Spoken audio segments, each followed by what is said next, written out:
While browsing local job listings last week, I came across an interesting position: night shift groundskeeper. The listing had been posted by a golf course about 10 minutes from where I live. At first, I showed my wife and laughed. Why does a golf course even need nighttime security? All I could picture were rich old guys so uptight they needed someone guarding their precious grass all night. But the pay was good, especially considering the description. The hours were 11 p.m. to 6 a.m., and the pay was listed at $30 an hour. At first I thought it had to be a mistake. That was well above the average starting pay in my town. But after responding to the listing, I found out it was completely accurate. I should have known something was off when the owner requested we meet for the interview at 10 p.m. Then again, if they were hiring for a night shift position, maybe he was covering the job himself. It made sense at the time. Mr. Wells was nice enough. He looked to be in his late 50s, though those years hadn't been kind to him. Nothing against the guy, he just looked exhausted. The collared shirt he was wearing looked like it hadn't been washed in months. He was drenched in sweat, and in the right lighting, I swear it looked like there were ketchup stains dried into the corners of his mouth. Again, nothing wrong with that. If the man had been working long hours, I understood. I've been there myself. It just wasn't what I expected. Then again, the course itself wasn't what I expected either. It was a small 9-hole course about 15 minutes from the nearest town. Mr. Wells explained that the original plan had been to expand the property and eventually build a neighborhood around it, but the land was technically marshland. No housing could legally be built there because of the risk of flooding or the entire place sinking after a bad hurricane. So for now, it was just a dingy little 9-hole course with one maintenance shed and 3 ponds full of largemouth bass. Apparently, they'd been having problems with people sneaking onto the property after hours to fish in the ponds or dive for lost golf balls to resell. I couldn't imagine there were enough golf balls out there to make it worth the effort. The whole place felt pretty much abandoned. My job was simple: stop that from happening. According to Mr. Wells, there were cameras scattered across the grounds, but the system was ancient. The footage lagged, froze, and sometimes skipped entire minutes at a time. So instead of relying on the cameras, he wanted me to drive around the course all night making rounds in a golf cart. Seemed easy enough. Arrive at the maintenance shed at 11 p.m., fuel up the cart, and patrol the property until 6 a.m. If I saw anyone on the grounds, I was supposed to ask them to leave. Mr. Wells' exact words were, "Don't be a hero. Ask them to leave and go about your business.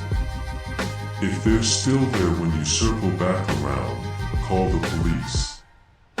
In all his years running the course, he claimed he'd only had to call 911 once, and that was because of a pair of drunk teenagers looking for privacy. I told him I could start immediately, and without hesitation, he handed me the key to the front gate. He didn't ask for a background check, no formal application, he just handed me the key. That should have been another red flag, but I wasn't about to question the dude willing to pay me $30 an hour to ride circles around a golf course all night. First night I pulled up to the gate at 10:56 p.m. It was chained shut with an old rusted padlock that refused to open no matter which way I turned the key. After a few tries, it finally came loose. I drove my truck through the gate and locked it behind me. When I arrived at the maintenance shed, there was a note taped to the door. The first sentence was written in huge letters: "Andrew, do not step foot into the ponds." Underneath, in smaller handwriting, "We are treating them with chemicals that, while not dangerous, should not directly contact human skin." Mr. Wells, fair enough. I'd seen ponds being treated before.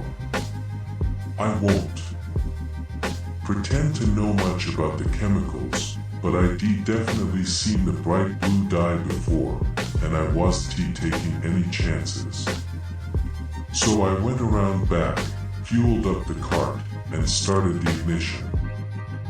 Before pulling out of the wooded maintenance area and onto the paved cart path, I checked the tools on my belt. Mr. Wells never specified what I should bring, so I used my own judgment. I brought a large flashlight, pepper spray, a multi-tool, and a second smaller flashlight because, well, you never know. I patted around my belt, making sure everything was there. Time to start the rounds. The maintenance shed sat tucked away in the tree line on the western side of the course. A small pond rested about 50 feet from the building, with the cart path crossing over it on a narrow wooden bridge. The other two ponds were farther north. The largest sat almost directly in the center of the course, while the last one was on the eastern edge, behind a wall of trees. The easternmost pond wasn't directly accessible by cart, but there was a concrete storm drain cutting through the bushes that could be used as a walkway if someone really needed to get down there. The first part of the night was uneventful. I started near the first pond and followed the path north, stopping every so often to shine my flashlight across the water. There were no signs of anyone on the property, save a few squirrels and the ever-present crickets and bullfrogs. Out here in the quiet, they were louder than I ever imagined they could be. It was almost peaceful for a while. Sitting beneath the stars, surrounded by the sounds of nature. Then suddenly, everything went silent. No crickets. No frogs. Not even the faint buzz of mosquitoes. It felt like the moment the power goes out in a crowded house. The audible sound of everything shutting down. I pulled out my flashlight and shined it into the woods to my left. Nothing. Then farther down the path ahead of me, past where the cart's headlights reached. Still nothing. Finally, I turned the flashlight toward the largest pond on my right. The second the beam touched the water, I heard it. A faint slapping sound somewhere behind me in the distance. At first, it was too far away to understand, so I turned around and pointed the flashlight down the cart path behind me. Nothing was there. But the sound was getting louder and faster now. My heart began to race. "Hello," I shouted. "Nobody is supposed to be out here. I don't want to have to call the police." I put the cart into drive and pressed the pedal as hard as I could, but the sound was still getting closer. Close enough now that I could finally make it out. Bare feet. Wet bare feet. Dozens of them. Dozens of wet, bare feet slapping against pavement. Even over the hum of the golf cart speeding down the trail, I could still hear them behind me. They were chasing me. And they were gaining on me. I decided at that moment to get back to my truck as fast as I could. The cart path circled around the largest pond before heading back toward the maintenance shed where I had parked, so I was forced to take the long way around. I made it about halfway around the pond when the footsteps suddenly stopped. It was instant. Like whatever or whoever was chasing me had frozen dead in their tracks. Then splash. Not the kind of splash a fish makes. Not even an alligator. This sounded like someone had dropped a full-sized minivan straight into the center of the pond. What the fuck could possibly splash that loud? I slowed down, debating whether I should just keep moving and get the fuck out of there. But curiosity got the best of me. I had to look.